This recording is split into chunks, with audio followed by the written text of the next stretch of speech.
अब जैसे आपको प्रथम मंत्र दिया जाता है, उसमें 7 मंत्र हैं।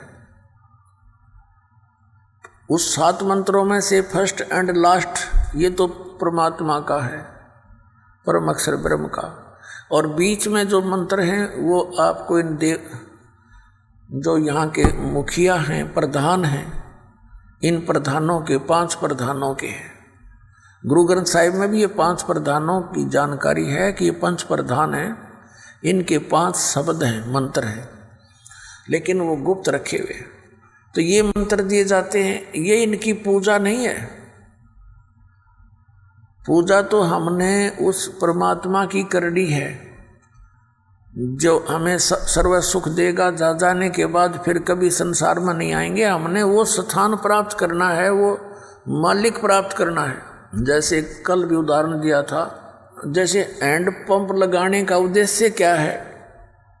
हमारा इष्ट है जल। जल प्राप्त करने के लिए हमने हैंड पंप लगाना पड़ेगा। हैंड पंप हमारा पूज्य नहीं है, वो हमारा इष्ट नहीं है।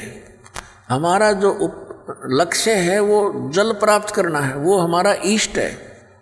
तो उसके लिए जो भी हमने यंत्र यूज करने हैं, प्रयोग करने हैं, वो तो एक मजदूरी साधना, एक प्रोसीजर है, प्रोसेस है उस परमात्मा के पाने का, वो हमारे इष्ट नहीं है।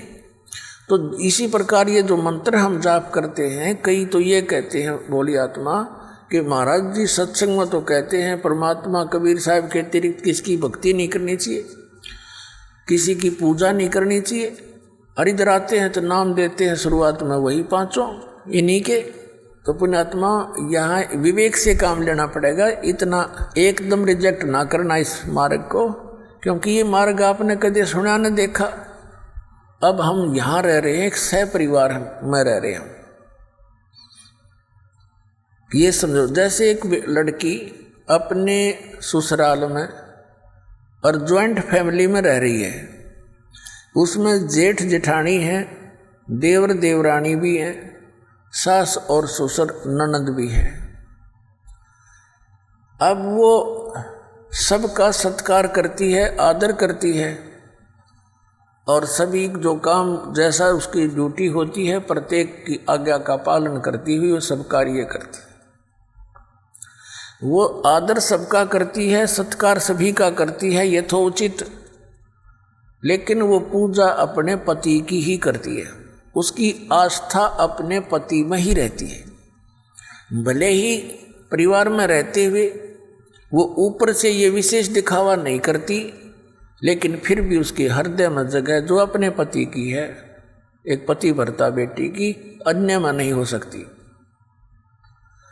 तो वो सबका सत्कार करती है, अतिथि आता है उसका भी आदर सत्कार करती है, और सबसे मृदु बोलती है, मीठा और प्यार से बोलती है। और पुण्यात्मा उसकी आस्था अपने पति में ही रहती है। अंडरस्टूड है ये। और जब वो अपने परिवार से अलग होते हैं, वो पति पत्नी, ये तो एक समय आता ही है, सब ने भिन्न भिन्न होना ही है। तो वो जब अलग होते हैं और उसके हिस्से में जो भी आइटम आए हैं बंटवारे में, तो सारे उठा के अपनी चम्मच भी ना छोड़, छोटी सी भी जो उसके हिस्से में आई है, और सारे उठा के अपने पति वाले घर में रख लेगी, सारा कति सब उठा ले जाएगी। तो उस समय उसकी कोई लगाव नहीं उन परिवार के अन्य व्यक्तियों से। लेकिन वो अलग बात है, आदरणीय फिर भी है, लेकिन अब पता चला उसका कि इसकी आस्था किसकी थी और पूजा किसकी कर रही थी। तो पुण्यात्माओं, ऐसे हम यहाँ एक ज्वाइंट फैमिली में रह रहे हैं। ये ब्रह्मा विष्णु महेश गणेश दुर्गा जी ये हमसे दूर नहीं है, ये अपने ही भाई बहन हैं। इन्होंने जन्म जन्मांतर में कोई अच्छे पुण्य करके या पोस्ट प्राप्त कर रखी है। अब इनके साथ हमारे मन में द्वेष आना यह मूर्खता की पहचान ही होगी। ये हमारे मित्र हैं, जैसे हम अन्य भी सबसे प्यार से रहते हैं, तो ऐसा ही ये हमारे एक प्रधान है यहाँ के। इनको कुछ पावर दे रखी है, कंट्रोलिंग पावर है, और ये हमें यहाँ की सारी सुविधा हमारे जो रिटर्न हमारे कर्मों में वो यही प्रदान करते हैं।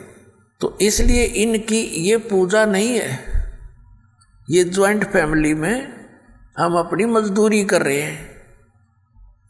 और जब हम यहाँ से चलेंगे तो हमने इन सभी भगवानों से नो ड्यू सर्टिफिकेट लेना पड़ेगा, इन सब साहबों से। अब भगवान साहब राम इस किसे कहते हैं, थोड़ा सा यहाँ प्रमाण देते हैं।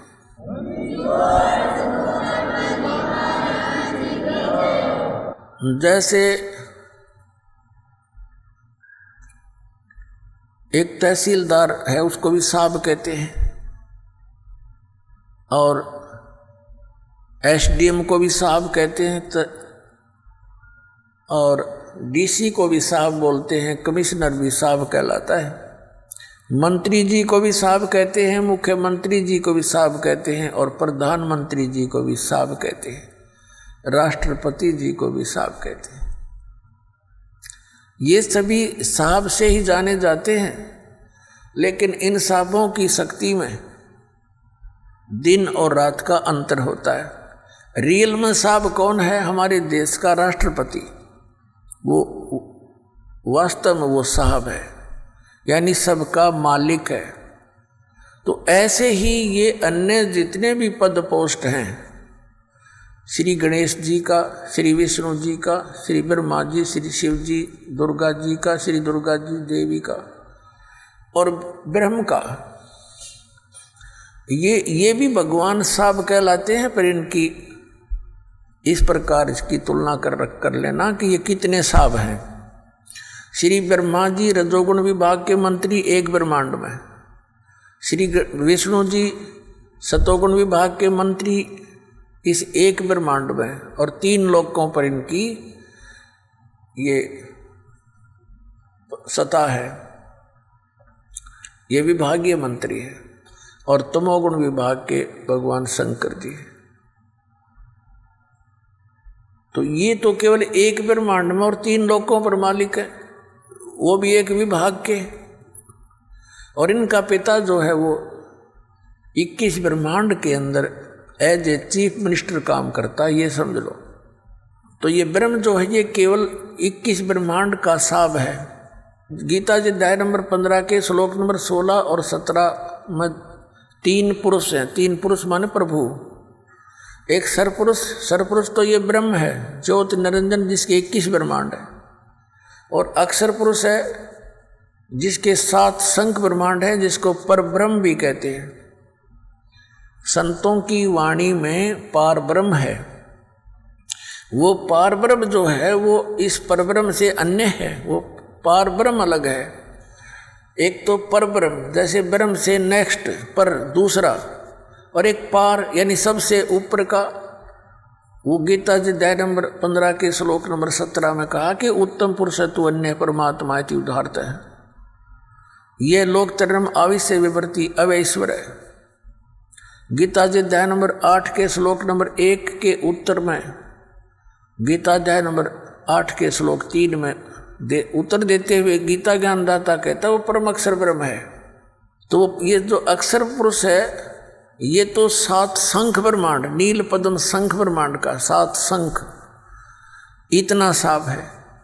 और वो परम अक्षर ब्रह्म उत्तम पुरुषत्व अन्य, ये असंख्य ब्रह्मांड का ओवरऑल कंट्रोलर है, ये सब का मालिक है। वो कबीर देव है, कबीर साहब है, जो काशी में धानक जुलाहा रूप में रहा करते थे।